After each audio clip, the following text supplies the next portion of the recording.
اور ہم مذاکرات کرنے کو مزید بھی تیار ہیں اور اس کے آگے بات کرنے کو بھی تیار ہیں. مذاکرات کے اوپر تو کوئی پرابلم نہیں. ایک ہفتہ پہلے ہمارے جو الائنس تھے وہ کوشش کر رہے تھے کہ اپوزیشن کے ساتھ بھی ہم بات چیت کریں, اور وہ کہہ رہے تھے کہ ہم ان سے بھی بات چیت کرنا چاہتے ہیں, اور دوسرا کچھ چیزیں وہ سمجھنا چاہ رہے تھے. تو وہ ان کی حد تک مشاورت مکمل ہو گئی, اپوزیشن کے ساتھ مشاورت جاری. جی چوئی صاحب, یہ جو آپ نے الائنس کا ذکر کیا ہے, آپ کے الائنس جب یہ پوسٹپون ہوا آپ کا اجلاس جوائنٹ سیشن, تو اس وقت جو ہے وہ ہمارے ساتھ ہمارے پروگرام میں آئے, اور بنیادی طور پہ ان کے بڑے اسٹرانگ ریزرویشنز تھے. وہ کہہ رہے تھے ہمیں اعتماد میں نہیں لیا گیا. پچھلے چند ہفتوں سے, بلکہ 1 درجن سے زائد ہفتے ہو گئے, ہم دیکھ رہے ہیں یہ EVM کا, انتخابی اصلاحات کا یہ سارا شور ہے. آپ کے کیبنٹ میں وہ لوگ بیٹھے ہوئے ہیں, آپ بارہا کہہ بھی چکے ہیں, لیکن اس کے باوجود ان کا یہ شکوہ کیوں سامنے آیا کہ ہمیں اعتماد میں نہیں لیا گیا؟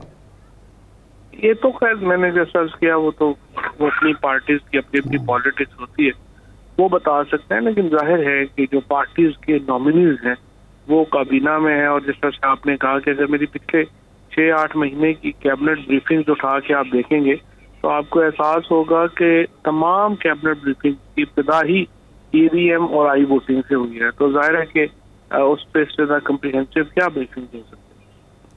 جوزف, یہ فرمائیں کہ اپوزیشن الزام لگا رہی ہے کہ اب بعض اداروں کی طرف سے ان کے ممبران پر, چھوٹی جماعتوں کے ممبران پر دباؤ ڈالا جا رہا ہے کہ آپ کل کے اجلاس میں شریک ہوں اور حکومت کے بلوں کے حق میں ووٹ دیں. تو کیا واقعی آپ دباؤ ڈلوا رہے ہیں؟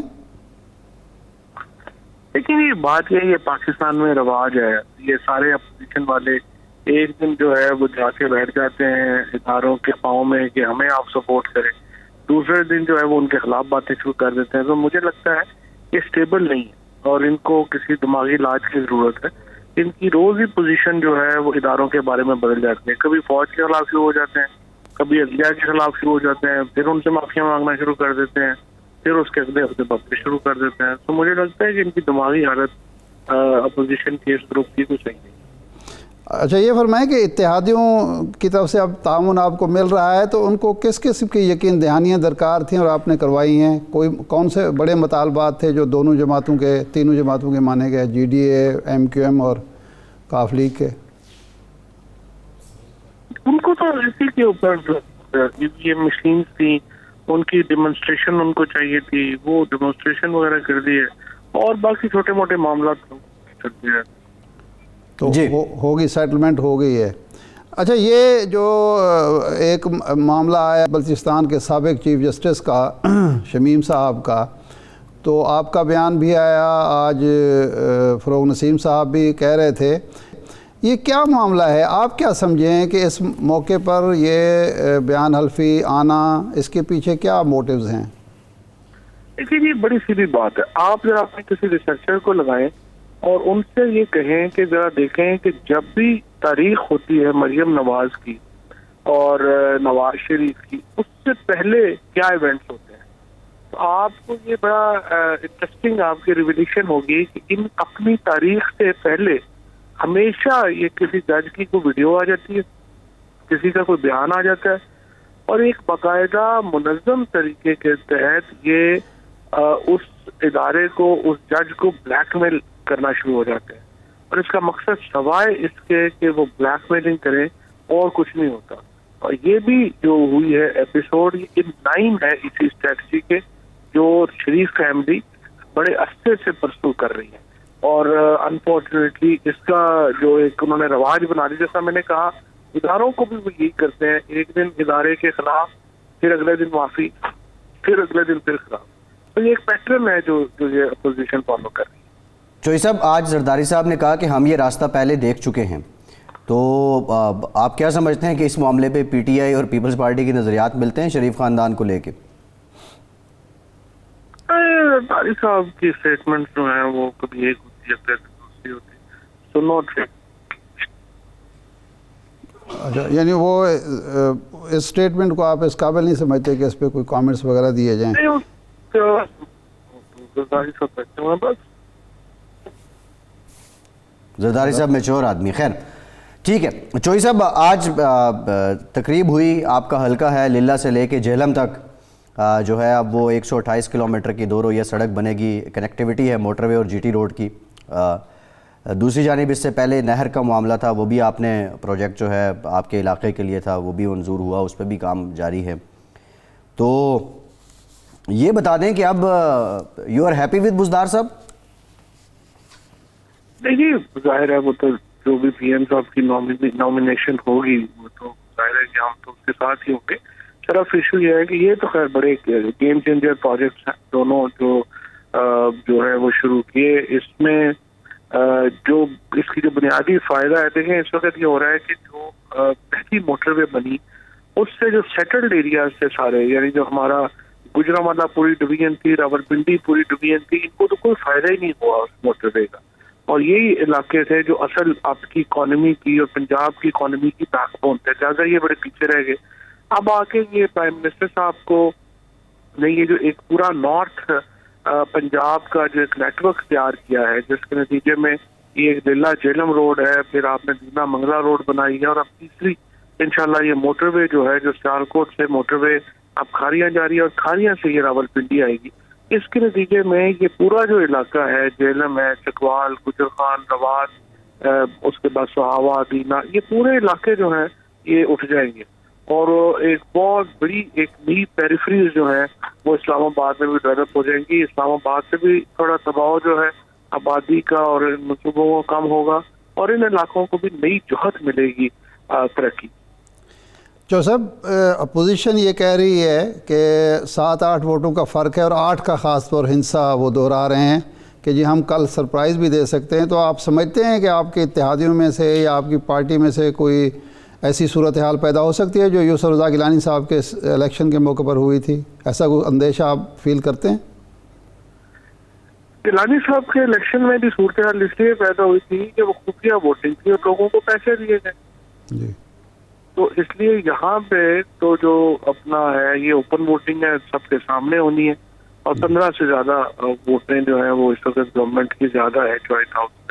لہٰذا اس طرح جو ہے وہ بالکل انشاءاللہ ہوگا بھی نہیں.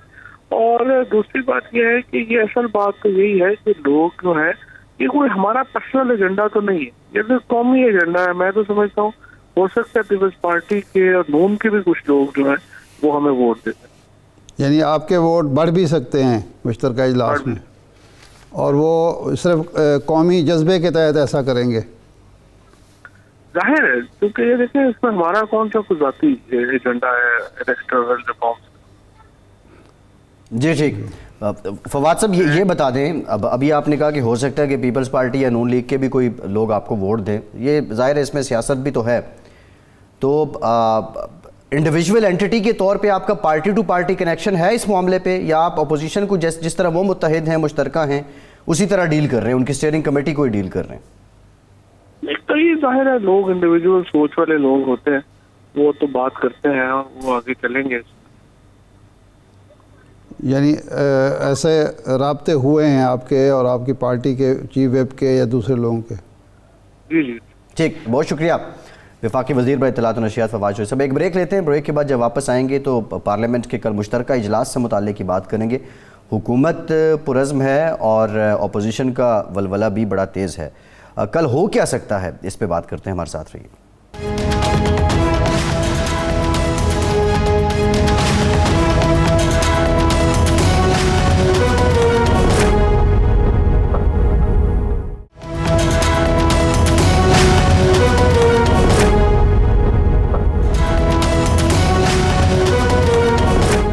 بریک کے بعد ایک بار پھر سے آپ کو خوش آمدید کہیں گے. ہمیں جوائن کیا ہے پاکستان کے سینئر سیاستدان، پاکستان پیپلز پارٹی کے سینئر رہنما سینیٹر تاج حیدر صاحب نے. تھینک یو ویری مچ تاج حیدر صاحب. آپ کے وقت کا آپ سے گفتگو کرتے ہیں. پارلیمانی امور کی جو کمیٹی ہے سینٹ کی، اس کو بھی ہیڈ کر رہے ہیں تاج حیدر صاحب، اور ارشاد صاحب بڑے کنیکٹیوٹی ان کی رہی ہے. یہ ساری جو انتخابی اصلاحات کا معاملہ ہے، اور پھر وہ میٹنگ جس میں اعظم سواتی صاحب خاصے شعلہ بیاں ہو گئے تھے، اس میں بھی یہ تاج حیدر صاحب جو تھے اس کو بھی پریزائڈ کر رہے تھے. خیر یہ معاملہ ہے، تاج حیدر صاحب سے جانیں گے. لیکن ارشاد صاحب بیسک جو ہے ابھی جو ڈیڈ لاک ہے، جس طرح فواد صاحب بات کر رہے تھے اوورسیز پاکستانیوں کے معاملے پہ ہے، پھر ای وی ایم کے معاملے پہ ہے، ٹیکنیکل ڈیڈ لاک ہے یا سیاسی ڈیڈ لاک ہے بٹوین حکومت اینڈ اپوزیشن؟ یہ سیاسی، تاج صاحب ہم آپ کی طرف آتے ہیں. سیاسی زیادہ ہے، ٹیکنیکل کم ہے.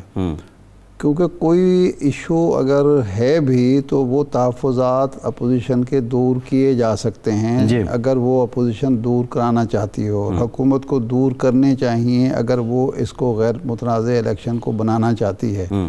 لیکن دونوں طرف سے ایک ہے کہ اپوزیشن یہ سمجھتی ہے کہ اگر ہم ان کی بات مان لیں، مثلا اوورسیز پاکستانیوں کا جو ووٹوں کا معاملہ ہے، اپوزیشن یہ سمجھتی ہے کہ overseas Pakistani by in large Tehreek Insaf کو ووٹ دے سکتے ہیں.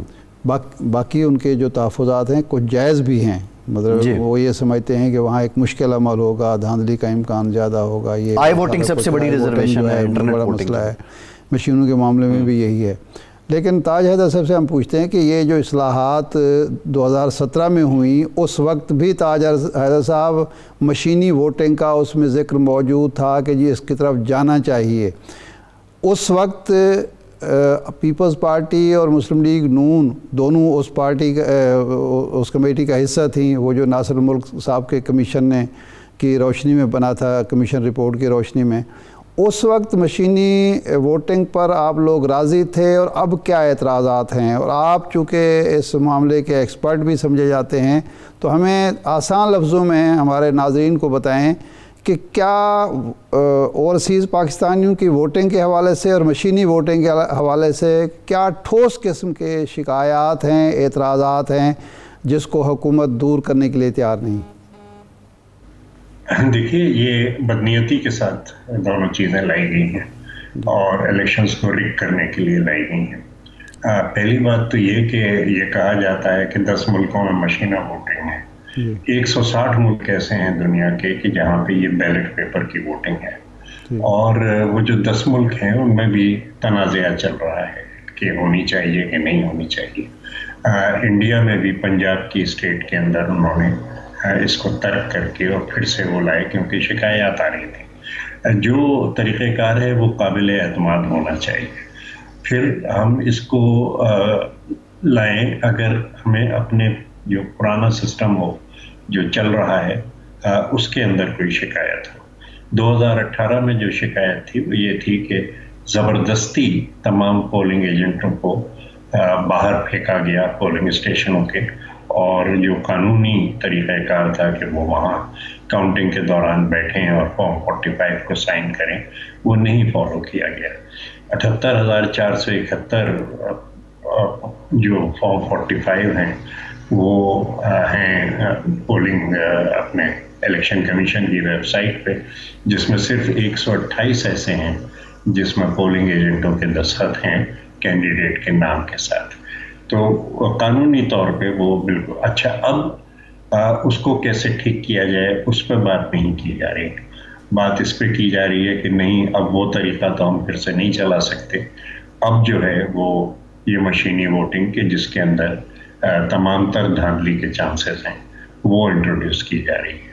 اور یہ کہ وہ جو مشین لے کے آئے وہ بھی میں نے دیکھ لی، پرچی اس میں سے نکلتی ہے. میرا جی چاہ رہا تھا کہ پرچی کو جیب میں ڈال کے لے جاؤں اور پھر ان سے کہوں کہ جناب یہ پرچی میں دکھاؤں گا تو مجھے پیسے ملیں گے، یا کسی نے دھمکی دی ہے تو یہ پرچی دکھاؤں گا تو میری جان بچے گی. تو اب یہ تمام جو سلسلے ہیں، جب ایک طریقہ کار موجود ہے، 160 ملکوں میں چل رہا ہے، تمام تر ضمنی انتخابات اسی پہ ہوئے اور اس کے اندر جو ہے وہ کاؤنٹنگ کی شکایات نہیں آئیں، اور اگر ایک جگہ آئی بھی تو اس کو ٹھیک کر لیا گیا، تو پھر کیا ضرورت ہے کہ ہم ایک ایسی متنازعہ چیز لائیں کہ جس پہ ہم اور اس پہ 150 ارب خرچ کریں غریب ملک کے اندر، کہ جس کے اوپر لوگوں کو تحفظات ہیں.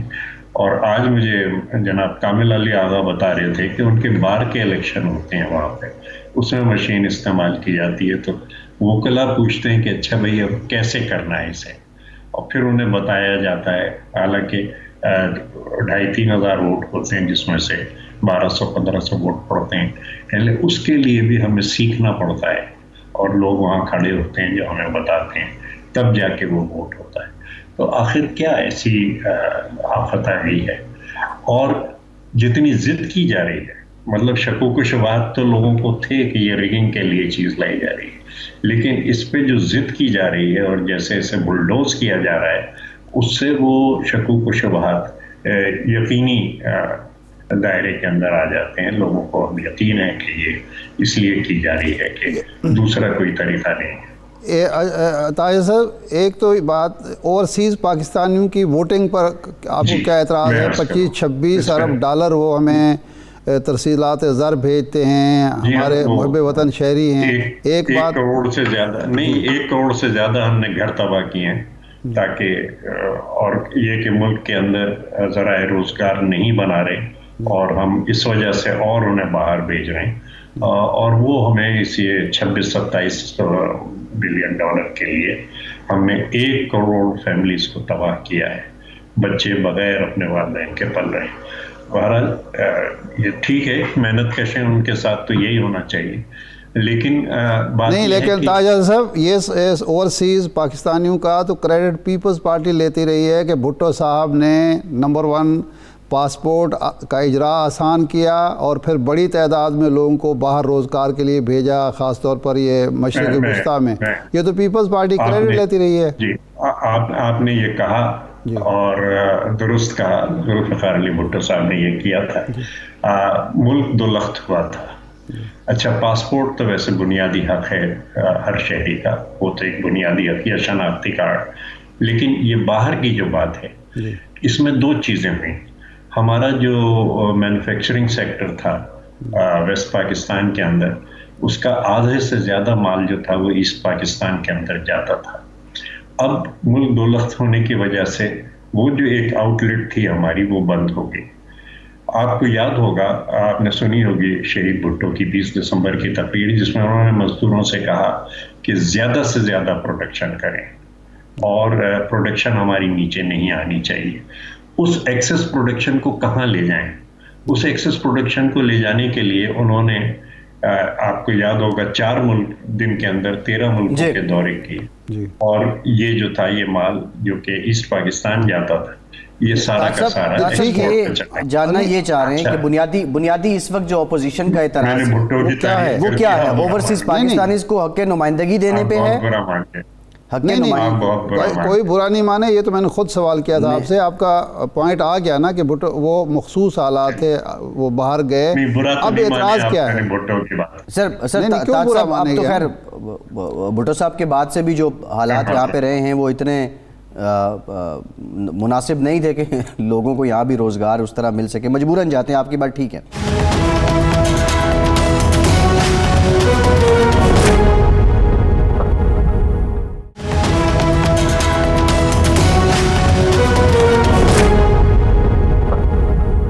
یہ بنیادی سوال ہے. دیکھیں، آئی ووٹنگ پہ اعتراض ہو سکتا ہے، وہ ایک ٹیکنیکل معاملہ ہے، سیکیور نہیں ہے، بہت سی چیزیں، لیکن وہ پاکستانی جو ملک سے باہر ہیں ان کو ووٹ کا حق دینے پہ اعتراض جو ہے، اس کو اپوزیشن کیسے جسٹیفائیڈ کر سکتی ہے؟ دیکھیں، جسٹیفائی تو ابھی تک یہ مشینی ووٹنگ کو بھی نہیں کیا جا رہا. یعنی جو اعتراضات کیے جاتے ہیں حکومت اس کا جواب دے رہی ہے، اور ان اعتراضات کو رفع کرنے کا بہترین طریقہ یہی ہے کہ جی مل بیٹھیں دونوں فریق. ہم حکومت سے بھی کہہ رہے ہیں کہ وہ بھی ایسی قانون سازی جس سے پوری قوم نے متاثر ہونا ہے، ساری سیاسی جماعتوں نے متاثر ہونا ہے، جس کا الیکشن کا اہتمام الیکشن کمیشن نے کرنا ہے. اگر الیکشن کمیشن مطمئن نہیں ہوتا، تیار نہیں ہوتا، حکومت تو ایک دن ختم ہو جائے گی نا. الیکشن تو پھر اس حکومت نے نہیں کرانے، یہ قانون سازی کر جائیں گے، مشکل میں ہو، اپوزیشن مشکل میں ہوگی. اوورسیز کا بھی یہی معاملہ ہے کہ دونوں طرف سے مل بیٹھ کے ہی کوئی حل نکالا جا سکتا ہے. راجہ صاحب، بنیادی سوال یہی تھا کہ اب کیا اعتراض ہے بنیادی اوورسیز پاکستانیوں کی ووٹنگ پر، ووٹنگ کے حق پر اپوزیشن کو؟ نہیں، حق تو انہیں ہے کانسٹیٹیوشن کے تحت، بالکل نہیں، وہاں سے ووٹ دینا، آئی ووٹنگ جو ہے طریقے کا آئی ووٹنگ کا ہے. جی.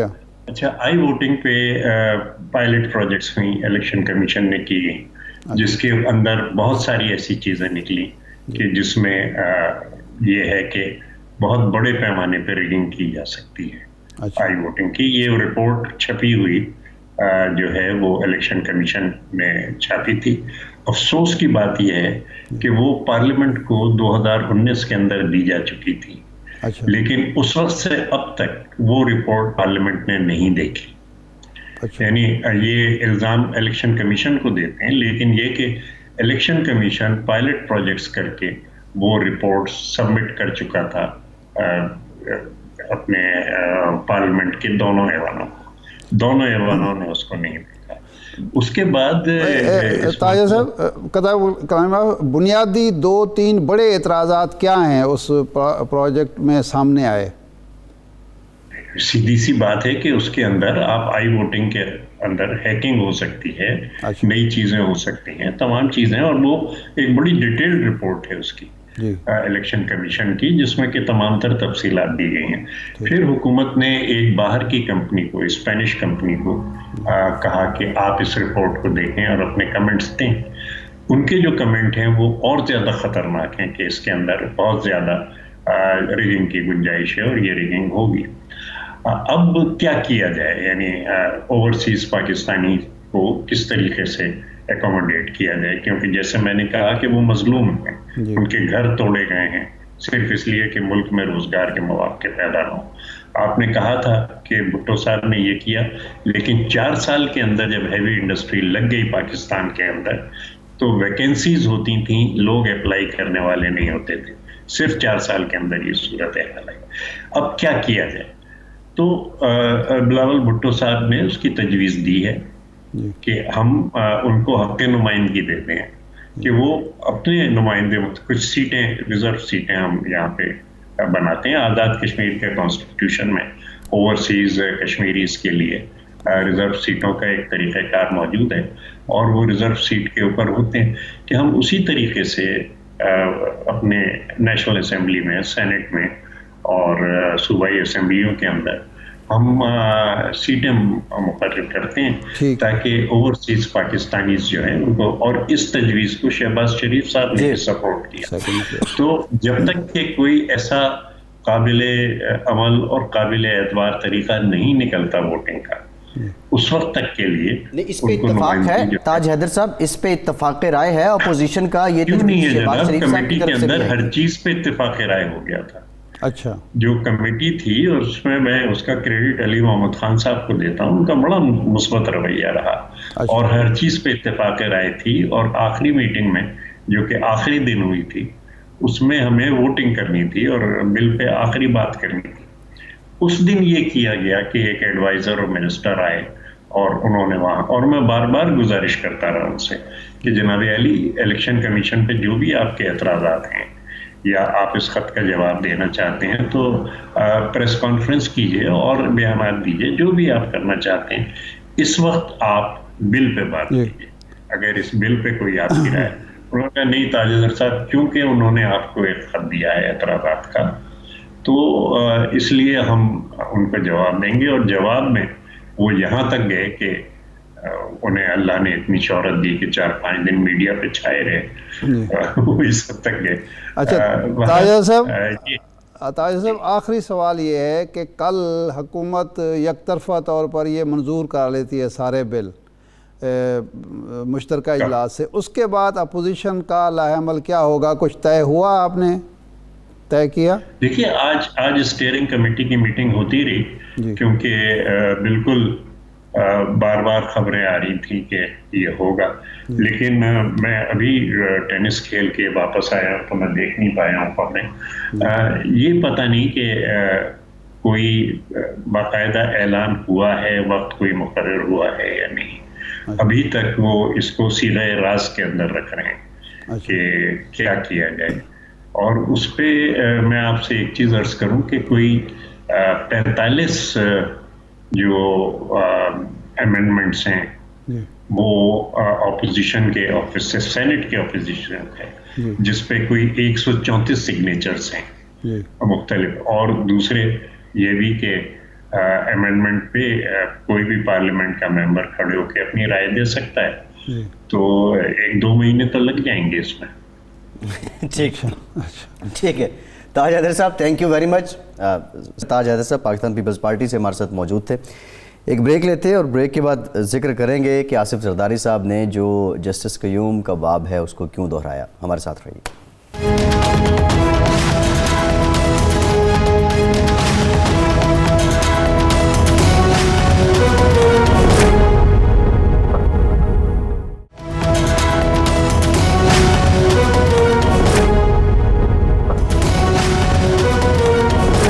بریک کے بعد ایک بار پھر سے آپ کو خوش آمدید کہیں گے. ارشاد صاحب، جو تاج حیدر صاحب نے کہا کہ ابھی تو 2 مہینے لگ جائیں گے یہ اصلاحات، اس پہ بحث ہونی ہے اور یہ معاملات رد ہونے میں یا منظور ہونے میں، اس سے کیا یہ تاثر لیا جا سکتا ہے کہ حکومت اور اپوزیشن میوچولی ایک دوسرے کو فیس سیونگ دینے کے لیے رضامند ہو گئی ہیں؟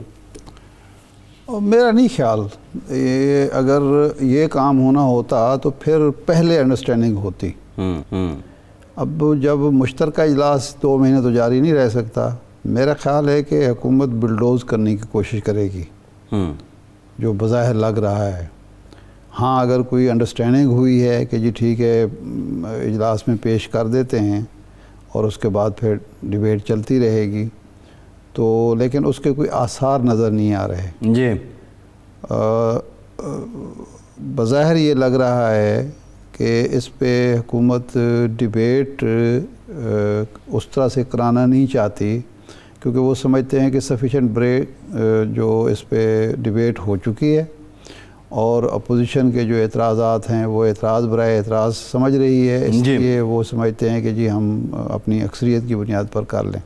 کل ویسے موڈ کا پتہ چل جائے گا اپوزیشن کا بھی اور حکومت کا بھی کہ حکومت کس موڈ میں ہے، کیونکہ جب یہ بل ٹیبل ہوں گے مشترکہ اجلاس میں تو اس کے بعد کیا یہ کسی کمیٹی کو بھیجے جاتے ہیں دوبارہ جو پروسیس ہے، یا اسی طرح سے فوری طور پر منظور کرنے کی کوشش کی جاتی ہے. کل اندازہ ہو جائے گا. جی ٹھیک ہے. لیکن یہ ہے کہ ایک نیا پنڈورا باکس کھل جائے گا اس طریقے سے، کیونکہ اگر حکومت منظور کرا لیتی ہے اور اپوزیشن اسی اپنے موقع پر قائم ہے کہ چونکہ یہ اوورسیز پاکستانیوں کو حقوق دینے کا معاملہ نہیں ہے یا ووٹ کا حق دینے کا معاملہ نہیں ہے، یہ اپنے سیاسی مقاصد حاصل کیے جا رہے ہیں اور یہی مشینی ووٹنگ. 1-2 چیزیں جو ہیں وہ تو ہیں، اس پر جو اعتراضات ہیں وہ ویلڈ قسم کے اعتراضات ہیں. نمبر 1 تو یہ ہے کہ اگر یہ اتنا کامیاب پروجیکٹ ہوتا تو یہ ایک کے بعد دوسرا، دوسرے کے بعد تیسرا اور ملکوں میں بھی یہ کچھ ہوتا. یہ 10 تک کیوں محدود ہے؟ اور جن لوگوں نے پہلے یہ طریقہ اختیار کیا پھر واپس کیوں آگے ترک کیوں کیا؟ اور اس میں جرمنی بھی ہے، فلپائن بھی ہے، ہالینڈ بھی ہے، 1-2 اور ملک بھی ہیں، تو وہ کیوں واپس آئے؟ ایک بات. دوسرا یہ ہے کہ ہمارے ہاں شک و بدگمانی کا عنصر اتنا غالب ہے کہ آپ جتنا مرضی وہ کر لیں اس میں سے کوئی نہ کوئی اعتراض کی گنجائش نکال لی جاتی ہے. تو ظاہر بات ہے کہ جو مشین کو ہینڈل کر رہے ہوں گے، جو آپریٹرز ہوں گے، ان پر تو وہ تو انسان ہوں گے نا، ان پر تو اعتراضات ہوں گے. وہ کون مقرر کرے گا؟ اب یعنی سیاسی جماعتوں کا یہ مطالبہ تھا کہ جناب پولنگ اسٹیشن پہ فوجی کھڑے کیے جائیں. جی یہ سیاسی جماعتوں کا مطالبہ تھا. جی پھر الیکشن کمیشن نے یہی مطالبہ کیا، لیکن جب 2013 کے الیکشن ہوئے جنرل کیانی نے یہ مطالبہ تسلیم نہیں کیا. جی فخر الدین ابراہیم صاحب نے خود ان سے کہا کہ جی یہ کام کریں، اور ان کا نقطہ نظر جنرل کیانی کا یہی تھا کہ جب فوجی کھڑے ہو جائیں گے تو پھر فوجیوں پر اعتراضات ہوں گے. جی 18 میں یہ ہوا اور ڈائریکٹ اعتراض آ گیا خلائق مخلوق کا. تو یہ عالم ہے کہ خود ہی سیاسی جماعتیں ایک مطالبہ کرتی ہیں، خود ہی ایک چیز طے کرتی ہیں، جب ہو جاتا ہے تو اس پر بیسک ایشوز ہیں نا وہ اس سارے ایپیسوڈ میں 5-6 مہینوں میں نہ حکومت نے ایڈریس کیے ہیں نہ اپوزیشن نے ایڈریس کیے ہیں. سیاست برائے سیاست ہو رہی ہے. 2018 میں بقول اپوزیشن کے آر ٹی ایس کو وہ ذمہ دار قرار دیتے ہیں کہ آر ٹی ایس کو ہینگ کیا گیا، آر ٹی ایس کو روکا گیا. موجودہ حکومت جو ہے وہ جو ای وی ایم مشین ہے اس کی ایکٹیویٹی اس وقت تک ہے جب تک وہاں پہ پولنگ ہو رہی ہے. پولنگ بند ہو گئی، اس سے جو رزلٹ نکلنا ہے وہ فارم 45 نکلنا ہے. وہ جو آپ الیکشن ہیڈ آفس کو بھیجیں گے وہ آپ نے اسی طرح کے سسٹم کے تحت بھیجنا ہے جو آر ٹی ایس تھا. اچھا پھر آئی ووٹنگ کی جو بات ہے، جو بیسک چیزیں، اچھا سب سے امپورٹنٹ بات ارشاد صاحب یہ بتائیے، لیٹ سپوز یہ کنسیپٹ اس پہ دو اعتراضات جو اپوزیشن کے ہیں بڑے. ایک تو یہ جو انگوٹھے کا معاملہ ہے نا, یہ آپ کو معلوم ہے کہ بہت سارے لوگ بیرون ملک جب جا رہے ہوتے ہیں تو ایئرپورٹس پر ان کے لیے بڑا نہیں ریکگنائز کرتی مشین, بایومیٹرک نہیں ریکگنائز کرتی. یہ شناختی کارڈ بنواتے ہوئے بہت ساری, خاص طور پر ہمارے دیہی علاقوں میں جو لوگ ہل چلاتے ہیں اور اس طرح محنت کش کام کرتے ہیں, ان کے وہ فنگر پرنٹس جو ہیں وہ معدوم ہو جاتے ہیں. یہ ایک پر ہے مسئلہ. دوسرا یہ ہے کہ جو رزلٹ مشین دے رہی ہے کیا وہ واقعی وہی ہے یا جو فیڈڈ رزلٹ ہے وہ لیا جا رہا ہے. یہ تو ایک اعتراض ہے نا ان کا. جی اچھا, اس کا جو پرابلم یہ ہے جمہوریت کی خوبی کیا ہے. جمہوریت کی خوبی یہ ہے کہ آپ جو کام بھی کرتے ہیں اس میں مشاورت کرتے ہیں, بار بار مشاورت کرتے ہیں, اعتراضات کو دور کرتے ہیں اور کنسنسس کریٹ کرتے ہیں. ہمارے ہاں پرابلم یہی بن رہی ہے کہ مذاکرات کا ہی جو راستہ ہے وہ دونوں طرف سے. یہی سوال تھا نا, دیکھیں سیاست تو ہو رہی ہے نا, ٹیکنیکل ڈیبیٹ ہوئی نہیں ہے. ٹیکنیکل ڈیبیٹ اس پہ ہوئی نہیں ہے. پھر اس کے بعد جو آپ کی ٹرانسمیشن ہے, جو آپ ٹرانسمٹ کریں گے ریزلٹس کو, وہ اسی طرح کا سسٹم ہوگا جس کو آپ مورد الزام ٹھہراتے ہیں. اس پہ کتنی بات ہوئی ہے. سیاست برائے سیاست حکومت اینڈ اپوزیشن دونوں نے کی ہے. ایک اور معاملہ, پارلیمنٹ میں اپوزیشن کا اتحاد اتفاق بظاہر ناگزیر ہے, لیکن آصف زرداری صاحب اس اثناء میں وہ جسٹس قیوم والا باب آ کے کھول دیتے ہیں. یہ آپ سمجھتے ہیں کہ آصف زرداری صاحب جیسا جو سیاستدان ہے اس نے دانستہ یہ سٹیٹمنٹ دی ہے یا یہ اتفاقاً بات کر دی ہے؟ نہیں, اس میں دیکھیں یہ تو مانیں گے نا, چالاک آدمی ہیں, سیانے آدمی ہیں. انہوں نے شہباز شریف صاحب کا نام نہیں لیا, جسٹس سیف الرحمان کا نام لیا, سیف الرحمان کا نام لیا, شہباز شریف صاحب کا اور نواز شریف کا نام نہیں لیا. تو وہ انہوں نے جو یہ سائیڈ تھی اپوزیشن والی یا مسلم لیگ نون والی, اس کو انہوں نے محفوظ رکھا. اور وہ سیف الرحمان آج کل کوئی وہ پسندیدہ آدمی نہیں ہے سیاست میں, پسندیدہ نام نہیں ہے, یا جسٹس قیوم صاحب جو ہیں وہ بھی پسندیدہ نام نہیں ہے, تو ان کا نام لے دیا. لیکن وہ ایک سوال کے جواب میں جو یہ معاملہ گلگت بلتستان والا معاملہ چلا ہے جج صاحب کا, تو اسی پس منظر میں انہوں نے بات کی ہے, لیکن وہ کھل کر بات نہیں کی. لیکن اس میں جو دوسری بات, جو امپورٹنٹ بات ہے وہ یہ کہ جی یہ حکومت کی مدت پوری ہوتی نظر نہیں آتی. یہ آصف زرداری صاحب جو ہے وہ کیلکولیٹڈ بات کرتے ہیں. جب انہوں نے یہ کہا کہ ہم اگر عدم اعتماد میں جائیں تو رزلٹ دے سکتے ہیں, مسلم لیگ نون نے, مولانا فضل الرحمان نے بات نہیں مانی. لیکن جب گیلانی صاحب کا الیکشن آیا, سینٹ کا الیکشن آیا, تو انہوں نے رزلٹ دیے اور انہوں نے اپنی مرضی کے رزلٹ لیے. اور اس کے بعد آپ دیکھیں کہ اگر یہ اتحاد قائم رہتا اور یہ معاملات خراب نہ ہوتے پی ڈی ایم کے جو ہو گئے, تو عین ممکن ہے کہ مزید بھی رزلٹس آ سکتے. آصف زرداری صاحب کے ارشاد صاحب 3-4 بیانات ہیں جو منو ان پی ڈی ایم نے تسلیم کیے. ایک تو ان کا یہ بیان تھا, آصف زرداری صاحب کہتے تھے حکومت اپنے بوجھ سے خود گرے گی. والدہ حکومت گری نہیں ہے, لیکن حکومت جو کسی حد تک مسائل کا شکار ہے. اپوزیشن کہتی تھی نہیں ہم گرائیں گے, وہ مولانا مارچ لے کے بھی نکل آئے. دوسرا انہوں نے کہا تھا نیب اور معیشت ساتھ نہیں چل سکتے. آج پی ڈی ایم بھی یہی کہتی ہے. اسی طرح کی اور بہت سی باتیں. پی ڈی ایم نہیں, صرف پی ڈی ایم نہیں کہتی, وزیر خزانہ شوکت ترین جو ہے وہ بھی کہتے ہیں, اور حکومت بھی کہتی ہے, اور وہ ترامیم کرتی ہے. نئے آرڈیننس میں وہ ترامیم کی جاتی ہیں. جو پہلے عمران خان کہتے تھے کہ یہ اگر تجاویز میں مان لوں تو میرا تو سارا ایجنڈا ہی برباد ہو جائے گا, یہ این آر او ہوگا. لیکن وہ پھر این آر او ایک حد تک تو دیا گیا نا. اچھا, آپ کہہ رہے ہیں کہ جو سپیئر کیا آج, مطلب شہباز شریف صاحب کو, شریف فیملی کو, مجھے نہیں لگتا کہ انہوں نے سپیئر کیا ہے. ساتھ ہی جو انہوں نے بات کی کہ ہم پہلے ہی یہ راستہ دیکھ چکے ہیں, یعنی مطلب ساڑھے لئی چھڑیا کچھ نہیں انہوں نے. وہ کیسے سپیئر کیا ہے وہ بات کر گئے ہیں, مطلب بٹوین لائنز انہوں نے. آج کل شہباز شریف صاحب جو ہیں, پہلے تو مفاہمت کے بادشاہ سمجھے جاتے تھے آصف زرداری صاحب, لیکن اب شہباز شریف صاحب بھی مفاہمت کے راستے پر گامزن ہیں اور وہ شہنشاہ بننے کی کوشش کر رہے ہیں. آج کل یہ مفاہمت کا موسم چل رہا ہے. جی اگر یہ مفاہمت آگے نہ بڑھ سکی، یعنی اپوزیشن کی مفاہمت کی بات ہے، تو پھر آپ دیکھیے گا کہ پیپلز پارٹی کیا کہے گی اور مسلم لیگ نون کیا کہیں گے۔ تو وہ بیانات بھی ہمارے سامنے ہیں نا، پچھلے سال یا پچھلے 1-1.5 مہینہ پہلے جو بیانات دیے جا رہے تھے ایک دوسرے کو، وہ مسلم لیگ نون والے پیپلز پارٹی کو بی ٹی ایم قرار دے رہے تھے، اور پیپلز پارٹی والے مسلم لیگ نون کو بی ٹیم قرار دے رہے تھے۔ تو یہ پھر موسم اگر یہ تبدیل ہوا اور ان کی مرضی کے مطابق تبدیل نہ ہوا تو پھر یہ بیانات تو دوبارہ بھی شروع ہو سکتے ہیں۔ لیکن ارشاد صاحب، اب یہ پارلیمنٹ کا مشترکہ اجلاس بھی بہت سے معاملات کو ڈیسائیڈ کرے گا، اب حکومت کا کانفیڈنس بیسیکلی کس بلبوتے پہ ہے، لیکن اگین پارلیمنٹ کی حد تک اب پی ڈی ایم کی باتیں بھی ہو رہی تھیں واپسی کی۔ جو بنیادی چیز ہے حکومت کو کرنے کی کہ پارلیمنٹ کو اہمیت دے۔ عمران خان صاحب نے 3 سال میں جو 2 بڑی غلطیاں کی ہیں، ایک اس میں سے ایک ہے پارلیمنٹ کو اہمیت نہیں دی، اور انحصار کچھ اور لوگوں پر رکھا اور اداروں پر رکھا، حالانکہ ان کا جو میدان ہے وہ پارلیمنٹ کا میدان ہے۔ جی، وہ کرکٹر ہیں تو کرکٹ کا میدان ہی ان کو سجتا ہے نا۔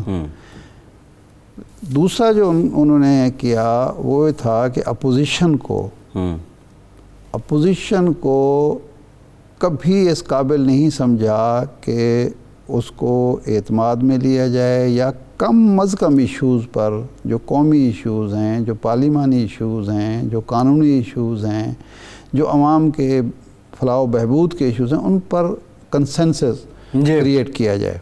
دیکھیں، یہ دشمنی تو کوئی دشمنی نہیں ہے، جو دشمنی 1970 کی اپوزیشن کی ذوالفقار علی بھٹو صاحب سے تھی، وہ ذوالفقار علی بھٹو صاحب کو اور پیپلز پارٹی کو مشرقی پاکستان کی علیحدگی کا ذمہ دار سمجھتی تھی اپوزیشن، درست یا غلط جو بھی وجوہات تھی، اور بھٹو صاحب بھی یہ سمجھتے تھے کہ انہوں نے میرے عقیدے کو باقاعدہ ڈسکس کیا الیکشن کمپین کے درمیان، مجھ پر الزام تراشی کی، میری کردار کشی کی، دشمنی تھی، واقعتاً تھی، یعنی لیکن اس اپوزیشن کو بھٹو صاحب نے ہر اہم موقع پر انگیج کیا، اور جب آئین پاس ہوا ہے اتفاق رائے سے پاس ہوا، پوری پارلیمنٹ نے، یعنی نظریاتی ایشوز بھی تھے، ذاتی ایشوز بھی تھے، سیاسی ایشوز بھی تھے، سب کو بالائے طاق رکھ کر آئین انہیں منظور کرا دیا۔ تو یہ جب تک حکمران کے اندر حوصلہ نہ ہو تو وہ پھر مسائل اپنے لیے پیدا کرتا ہے، صرف اپوزیشن کے لیے نہیں پیدا کرتا۔ اسٹیٹس مین آپ کہہ رہے ہیں کہ اسپورٹس مین اسپرٹ سے زیادہ یہ حالات جو ہیں، ملک کے جو حالات ہیں، جو خطے کے حالات ہیں، وہ متقاضی ہیں۔ بالکل ٹھیک ہے ارشاد صاحب، پروگرام کا ٹائم ختم ہو گیا، بہت کا آج کے پروگرام سے اتنا ہی۔